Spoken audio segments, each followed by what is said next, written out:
পাবদা পাবদা পাবদা, এটা কিন্তু শুধু রান্নাই নয়, পাবদার ঝাল এটা আমার ভালোবাসা। বলতে পারো রান্না তো আমার একটা পছন্দের শাড়ির প্রথম প্রেম। আমি রান্না করতে ভীষণ ভালোবাসি, রান্নার সঙ্গে বলতে পারো আমার একটা প্রেমের সম্পর্ক। রান্না ছাড়া আমি থাকতেই পারি না। তো আজকে কিন্তু একটু মশলাদার পাবদার ঝাল তোমাদেরকে কিভাবে বানালাম একটু দেখাবো, দুটো মনের কথা বলবো, একটু গল্প করব। পাবদা কিন্তু বেশিরভাগ অনুষ্ঠান বাড়িতে গেলে আমরা যখন 2-3 রকমের মাছ হয় তার মধ্যে পাবদা কিন্তু একটা কমন থাকেই, আমরা পেয়ে যাই। তো পাবদা আমি ভালোই বাসি। আর এই পাবদাটা কিনতে হয়েছে একদম পেটে ডিম ভরা ভরা, দেখেই বুঝতে পারছো এদের একদম কেমন টেপা টেপা হয়ে আছে। তো পাবদা কিন্তু বেশি শক্ত করে কড়কড়া ভাজা করা যাবে না, একটু হালকা।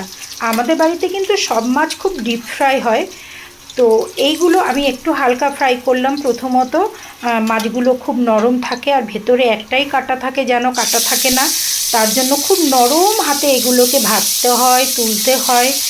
আর তারপরে ঝোলের মধ্যে যখন আমরা দিই গ্রেভিতে, নামানোর একটু আগে দিয়ে ফোটাতে হয়। অনেক আগে দিলে না মাছগুলো ভেঙে যায়, গলে যায়।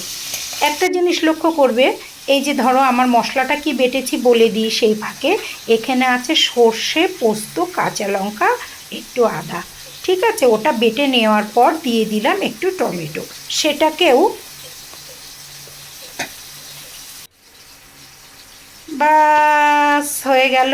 দেখো টোটাল পেস্টটা তাহলে কি কি আছে, সর্ষে, পোস্ত, কাঁচা লঙ্কা, আদা আর একটু টমেটো, এটা আমি পেস্ট করে রেখে দিয়েছি। এটাই দেব। মাছটা পুরো ভাজা হয়ে গেলে এর মধ্যে একটু কালো জিরে ফোড়ন দিয়ে তার মধ্যে সেই যে পেস্টটা আমি করে রেখেছিলাম সেই পেস্টটাতে হালকা জল দিয়ে নেড়ে ঢেলে দিলাম। কিচ্ছু না, অল্প জল, একদম গা মাখা মাখা ঝোল হবে। বুঝতেই পেরেছো গ্রেভিটা কী সুন্দর ঘন হয়ে এসেছে। এবার দিয়ে দেবো দুটো কাঁচা লঙ্কা চিড়ে।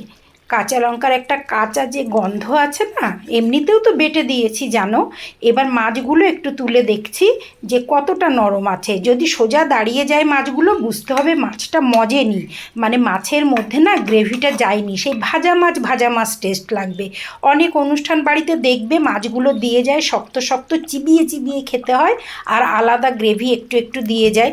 আমার ওটা পছন্দ হয় না, কিন্তু অনুষ্ঠান বাড়ি ওটা করতেই হয়, কারণ অনেকটা মাছ করতে হয়। তো এরকম নরমভাবে করতে গেলে মাছগুলো সার্ভ করার সময় ভেঙে যাবে। কিন্তু আমরা তো বাড়িতে অল্প কয়েকটা মাছ, ওই জন্য একটু সময় নিয়ে অল্প আছে গ্রেভির মধ্যে মাছগুলো দিয়ে বসতে দেব। বেশ একটু একটু করে ফুটবে, মাছগুলো নরম হবে আর গ্রেভিটাও শুকনো হয়ে আসবে, ভীষণ ভালো লাগে।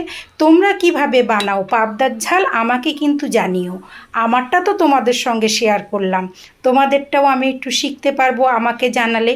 আর আমার সিস্টেমে তোমরা কিন্তু একদিন বানিয়ে খেও, আমাকে জানিও কেমন হয়েছে। দেখতে তো কেমন হয়েছে সবাই দেখতে পাচ্ছ, সেটা কিন্তু আমাকে একটু বলো যে দেখতে কেমন হয়েছে। ঠিক আছে, টেস্টটা তো করাতে পারছি না, তো কিছু করার নেই।